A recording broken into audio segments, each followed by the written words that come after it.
Hello, this is Andrew Powell, and this is another demonstration video. It's been a while since my last one.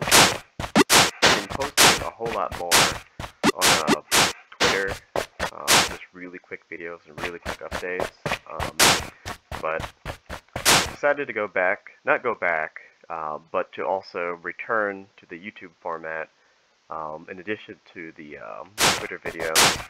It's because, on YouTube you can have longer videos where I can talk about stuff. And for a while, like a few months ago, when working on Slayer Knight, I was posting devlogs on my itch.io. I'm going to return to that, but instead of typing, I'm going to talk over the video. Please excuse me, but there's going to be instances where, I'm either not going to be doing anything in the game, or I'll just be doing random stuff. Not too great about speaking while also doing gameplay stuff.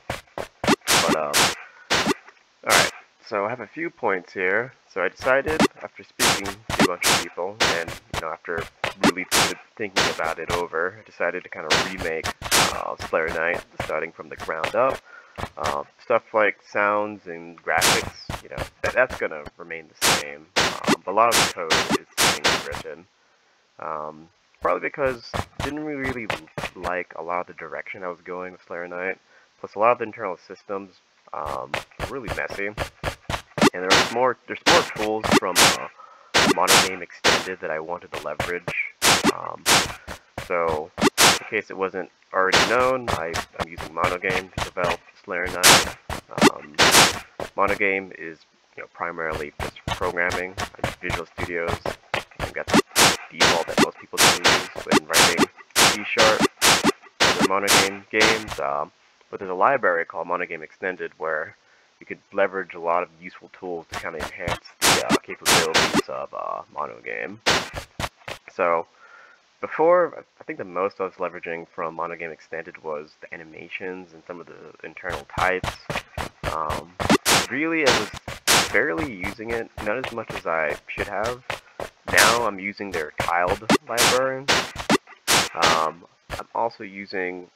starting to use their ECS, Entity Component System, which has been, pretty significant, learning experience. But after playing around with it for a while, I'm starting to see like the beauty of writing your games that way. I have plans to eventually start using, the particle effects from Monogame Extended. But everything you're seeing here really just leverages, the ECS system, leverages the tiled system, and then of course the animations, which I was using before.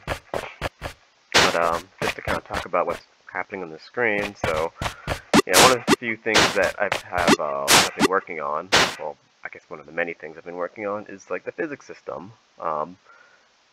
For a while, I actually tried using the Box 2D or the Ether Physics 2D port of Box 2D, and I wasn't a huge fan of it. It really felt like, in order to get the really precise, gamey feel that I was going for Slayer Knight, it was like almost as though you were fighting against it.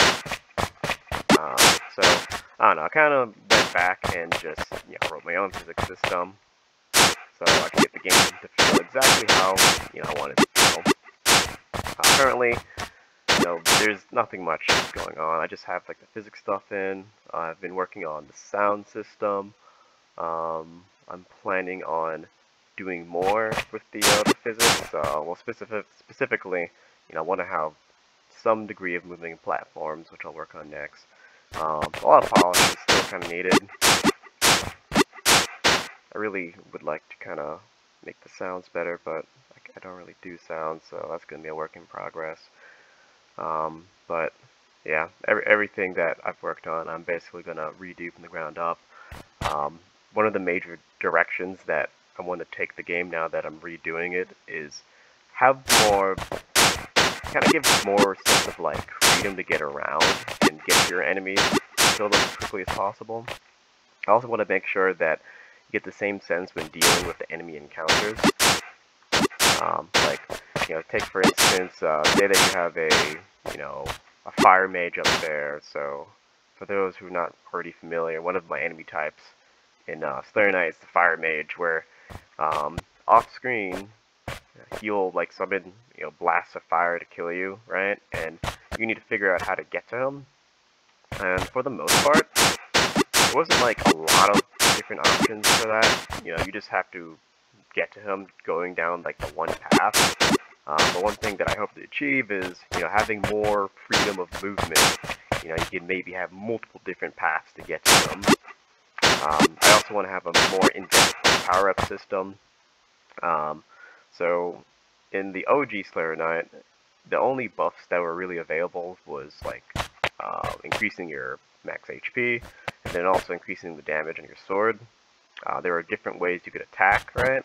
But I want the instead of just increasing raw stats, I think I'm going to go in a different direction where you have the different buffs really just kind of change your different playstyles, and the playstyles might be important depending on how you're trying to resolve each encounter.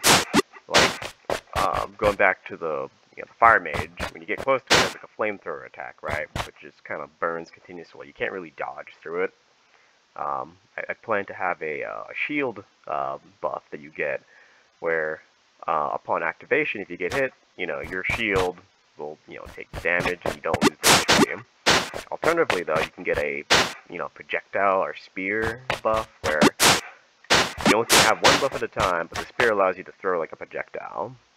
But the projectile won't be able to break shields at all. It's pretty weak, but it's long range though, which has its advantages. I think that basically covers it. A few extra things. This new physics system, it's a lot more dynamic. You can obviously jump and dash, which was already there, but you can kind of jump longer distances. There's a wall jump now. Before there was a lot of like coyote frames, I think they're called. You hit a ledge and your character just kind of like floats on top of it. I kind of removed a lot of that, because now instead you have a wall jump. So it's a ledge that you can't, get to the top of. You just jump again, right? Which to me feels a whole lot more interactive and interesting compared to just, hitting a ledge and just floating up, right? This to me, oh, I missed that one. This to me, feels a lot more fun. But I think I might call it quits for this demo video.